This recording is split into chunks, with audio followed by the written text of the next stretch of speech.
So hello you guys and welcome back to my channel. Finally we have a trailer for season 2 of Dead City. You know, if you know me, The Walking Dead is like my thing. It is my absolute favourite universe to frolic in. It's the whole reason I started my channel. I feel like there's been such a drought lately since Daryl Dixon and The Ones Who Live ended. It's like, I don't know, it's felt so Walking Deadless. Do you know what I mean? Hang on now, I just realised how low down my camera is. And I've missed it so much, but we finally have a trailer for season 2 of Dead City. I think there's a release date as well. I saw something about a release date, but I didn't see it. I saw it, but I didn't see it. Do you know what I mean? It's kind of how I get through life, really. So yeah, let's just go with the trailer. Let's watch the trailer together and break it down and just get excited. Please get excited with me so I'm not the only sado in the corner freaking out by myself. Before we get started, the link to my Patreon is in the description down below where there's a bunch of Patreon exclusive content. We're doing the extended reactions for Cobra Kai, White Lotus, Yellow Jackets, as well as regular content. Like we have ongoing reactions to X-Files, Agent of S.H.I.E.L.D., Star Trek Next Gen. There's also Vampire Diaries and Supernatural reactions, and there's like live streams, movie reactions weekly. Fun, lots of fun stuff. Twitter, Instagram, anywhere you can find me is also in the description down below, as well as my band's Instagram, Lightarian. We have a lot of stuff planned for this year, so yeah, the link to that's down below if you want to go give us a follow, keep up with us. Let's go with Dead City. Oh my god, I'm so excited I might puke. Already beautiful, show-stopping. I love a good decrepit city that's taken over by nature and eaten by bushes and shit. Kind of looks like a man from the Goonies. Imagine it's just Negan and Maggie on a road trip, swinging out of the van. Is it? Because there's two of them. I'm digging the song choice. 10 out of 10. I love it when a show uses a good soundtrack. Alright, so we're still using walkers to fuel the city. Then that is actually a really smart way to do things, to be fair. Disrespectful as hell to the walker and their family. But, like, endless fuel supply, I suppose. Oh, now you've got air bubbles in the pipes. I would assume that's a bad thing. The walker's farting up a storm into the pipes. That must disrupt the energy. Oh. Radio City? Please tell me somebody has a apocalypse podcast going on somewhere in downtown New York. Oh, those were the opening minutes. Okay. Okay, well, I thought that was the goddamn trailer. So those were the opening minutes. I think it's smart in a way to do that.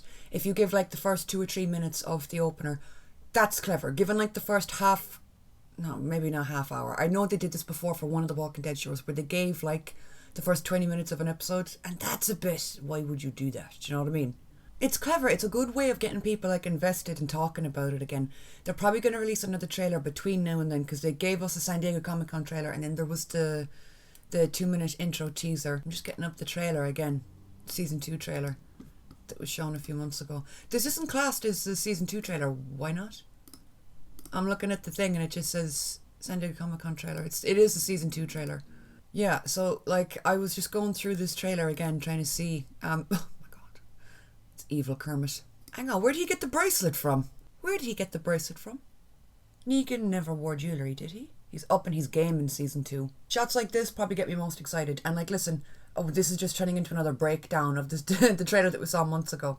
But like, I'm so back on the Walking Dead train because like I said, it's been so long and it's been so quiet that I'm like, give me a scrap of anything and I'm going to absolutely piss my pants over here in the corner. Guaranteed. And like, Dead City is such an unusual one as well because they're so unexpected. Putting the two of them together was just such a weird choice. I feel like it did work for season 1. I don't know how they're going to do that in season 2. I don't know how they're going to further that storyline and progress it in a way that makes sense because like realistically, if I'm Maggie, I'm sorry, Negan was never making it out of season 1. I would have clobbered him to death with my hands. I wouldn't have even needed anything. And I know that it was like it was needed for the plot or whatever, but I'm like at the same time, no, I would have killed that motherfucker dead and skipped out of the season like I did that. Side note, I found this new vegan spray. It's my life.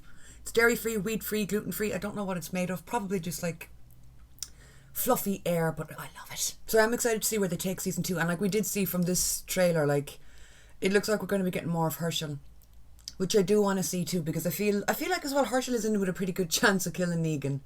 Herschel seems to be battling his own little demons in the corner by himself. Yeah, that's the shot that we just got from the opening of the season. Like this... It works, like the tension, you know, the hatred, whatever, it does work. I said it in the reaction, I've seen like people shipping them and people are going to ship the craziest of shit. We've seen it with shows before. I'm like, okay, You're wrong, but alright, have fun, enjoy yourself, I guess. I have enjoyed watching Maggie, particularly because, like, especially from her introduction in The Walking Dead, from the farmer's daughter living on a farm to where she is now. I just hope that she gets closure in a way that fits her and that she's happy with. Do you know what I mean? Because she's struggling with shit constantly, and it's not fair. It's not fair. I understand in order to keep the story going, Negan kind of has to stay alive, because once he dies, then it's just Maggie. Do you know what I mean? So I'm like, I understand, but at the same time, I feel like her character has been caught in a circle of, I hate him, I'm going to kill him, I need him, I don't want to kill him because I'm trying to be the bigger person here, and it's just better watching you live and suffer through life, straight back to I want to kill you again. And I'm like, that is a regular Thursday for me, to be honest, when I'm out shopping. That's my thought process also. But I just hope that she does find peace eventually. Negan as well, I heard that apparently Lucille is returning in season 2. They're bringing back Lucille for some episodes. One, it makes sense because Jeffrey's married to the actress who played Lucille in real life, Hilary Burton. And 2, I mean, yeah, we saw glimpses of his life previously, and I honestly think the episode Here's Negan is one of the best in Walking Dead. It was one of my favourite episodes. It was perfect as a little standalone, but it was such a fantastic backstory. And Negan's that kind of character. Yeah, you love to hate him, but like I just hate him. Do you know what I mean? I hate him.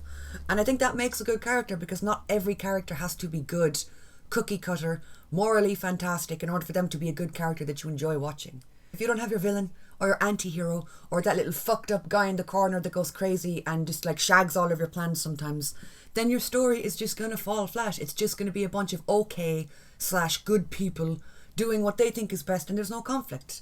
You need a little conflict, you need a little fuckery, and I think Negan is the perfect example of that, to be honest with you. It's a bad sign when you have lipstick on the nozzle of your fucking whipped cream can. Good lord. So yeah, that was fun. I guess those intro moments were fun to see. We didn't really see a whole lot though. I would have rather just like an extended trailer, or a new trailer, but then again, I mean, I guess they can't give away too much. It's absolutely crazy to me that Daryl Dixon is a whole season ahead. How did that happen? Did they not premiere at the same time? I mean, spin-offs are doing a pretty good job of keeping the Walking Dead universe alive, and to be honest with you, this is just a little Walking Dead chat, because I really do miss it, and I have a lot of thoughts that I've been thinking in my little brain, and I want to share them. I feel like the spin-offs have been doing a really good job of keeping the universe alive, right?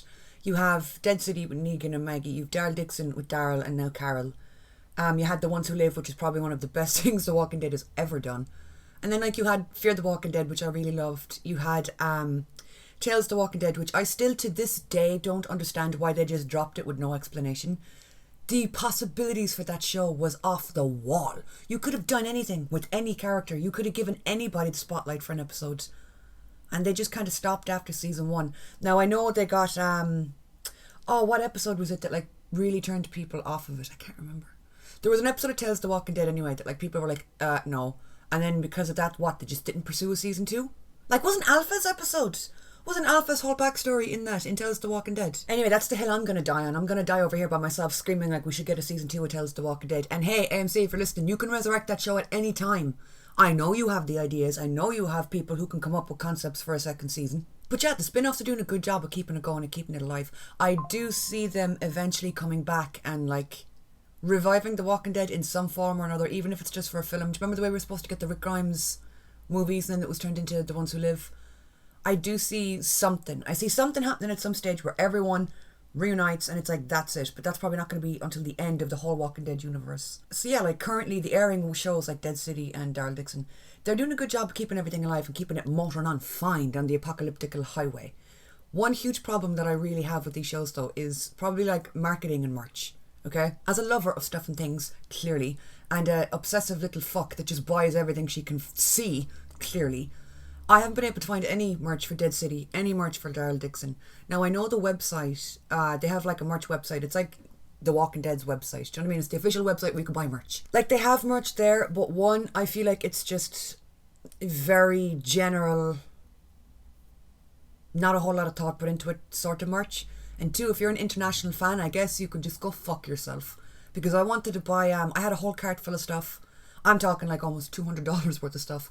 And shipping was like a hot poker to my heart. It was almost $100 or something crazy for shipping. So then I was like, okay, maybe I bought something really heavy. We'll just scale it down to like a t-shirt and a figure. And shipping was still like $50. So I feel like they need to make merch more accessible. And like back in the day when The Walking Dead was on air, you could just walk into a shop and buy a Walking Dead thing. Do you know what I mean? It didn't have to be online only. Like that crossbow, I got that in a shop. I got it in a GameStop back when GameStop was open in Ireland. Most of the pop figures came from in-store as well. Those figures came from in-store. I bought them from a shop. But I feel like Dead City and Daryl Dixon, I don't think they ever like released merch like that to the public, like put them out to stores. Maybe with pop figures they did. I haven't really kept up with the pop figures lately. But I feel like one thing that the Walking Dead universe is really dropping the ball on is merch. And it'll be worth it. Like I understand probably bringing out merch is expensive. Putting it to shops is expensive. But the payoff would be there. You're going to have freaks like me lining up to buy it. And like marketing as well. I like when was it Daryl Dixon season 2? When that was coming out, the only reason I knew was because again, hello, how are you? I'm a freak. I was online like a fucking foaming at the mouth, rabid bunny rabbit, just waiting for the next trailer or the next piece of information. But if I was a regular person out in the world, I probably wouldn't have known that the show was even on air. Whereas with The Walking Dead, I did. It was in your face. It was everywhere. It was on billboards. It was on buses. It was on the telly. The ads were on the telly. And the only reason I bring up stuff like that is honestly because I want to see these shows do well. And like, who am I? I'm a nobody. What do I know? Nothing. Fuck all, to be honest with you. But I do know shows, and I do know when something's different than before. And with the relaunch of like all the spin-offs and stuff, the way they've been doing things feels different, and I think that's why the hype isn't the same as it used to be. It's why the excitement, you all gather around the TV at the same time every week to watch it. And I suppose as well they put up the episode a few days early on, I think it's AMC Premiere or AMC Plus or something, which way back when The Walking Dead was airing, that wasn't a thing. So you had to be at the telly at a certain time, and like everybody was there, everyone watched the episode at the same time, you all talked about it the next day. So there's just a few differences like that I feel is kind of like affecting the show or impacting the show, because the storyline, the acting, the effects, everything else about it is great, but I feel like the external universe around the actual episodes itself is what's kind of falling short slightly. Like even back in the day, the Twitter account the Walking Dead Twitter account was so active, and it was interacting with viewers and fans, and there was polls, and there was like live tweeting and talking about the episodes, and people posting GIFs or making GIFs of the episode that you just saw. And maybe I'm wrong, but I don't remember that happening for the last season of Daryl Dixon. Maybe it did. Maybe I do remember the live tweeting. But I'm so excited for this season. One thing I always look forward to most is the Walkers. I want to see what they do with the Walkers, because no matter what show you're watching in the Walking Dead universe, you just know that the hair team, more so the makeup team and special effects team, to be honest. But no, first and foremost, the hair team. They always do such a good job of giving us new walkers and giving us new ways to look at zombies and new reasons to be afraid of them. That's another thing as well. I wonder, are we going to get the fast walkers? Are we going to get the fucked up walkers in season 2 of this? They were hinted at in past shows, and we saw them on other shows. The variants, I really do want to dig more into that and see more of that and explore more of that, because what scene was it in The Walking Dead? Was it Aaron that was up? He was up in a treehouse, or he was up somewhere high, or upstairs in a cabin or something, and you had the walkers coming at him. Like, that was fucking scary. Those smart little bastards that could climb. Yeah, I don't know. I think it's because I started rewatching The Walking Dead again. I am an incredibly sad person. I've just been really getting back on the Walking Dead train and the Walking Dead kick, and I've just been loving it, and I've missed it so much. So I'm so excited for these shows to come back to our screens. I've missed them.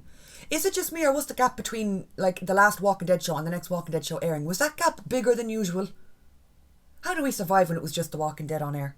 Oh, well, it wasn't for a very long time, was it? It was The Walking Dead and Fear the Walking Dead. But yeah, what are your thoughts on season 2? What do you want to see? What do you hope to see? Do you understand what I'm saying about Maggie? And I feel like I've been saying this about Maggie for a while. I really do want to see her just make up her mind in a way. And I know it's complicated and it's not that easy, and she can't just do that.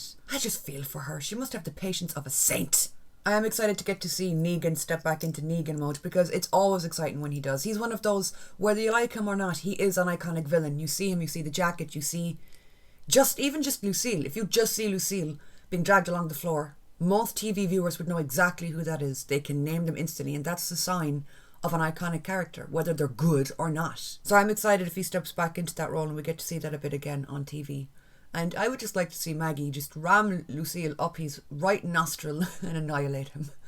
Are we going to get that? Probably not, but I can't wait. I'm so excited. So yeah, lads. Looks like we're in for more walkers, more drama, more downtown New York, which again, very excited for. More conflict. I hope we get to see more of Herschel too, especially as Herschel grows. But yeah, like, let me know what you make of the intro for the the first episode, I guess, what you hope to see from this upcoming season. And yeah, like I said, I just wanted to sit and talk about The Walking Dead. I just wanted to ramble a little bit, right? Because I fucking miss it.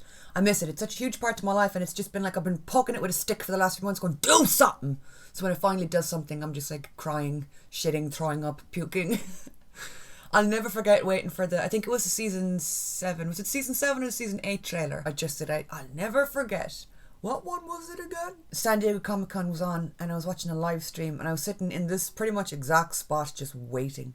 It was like 10 at night my time, and I was just like, give me the fucking trailer. So it just holds such a special place in my heart. I just wish that they could somehow recapture the magic in terms of like merch and advertising and like getting fans involved. They used to get fans involved in so much of the stuff back in the day, and that just kind of doesn't happen anymore. Maybe because it's spin-offs, they feel like they don't need to, or that the audience is already automatically built in. They don't need to keep people's attention or engage with people that way. I don't know. But those are just my 2 cents. Thank you so much for watching. Like I said, Twitter, Instagram, anywhere you want to find me and follow us down in the description below. Thank you so much for watching. Can't wait to hear what you think. And yeah, I'll talk to you all soon.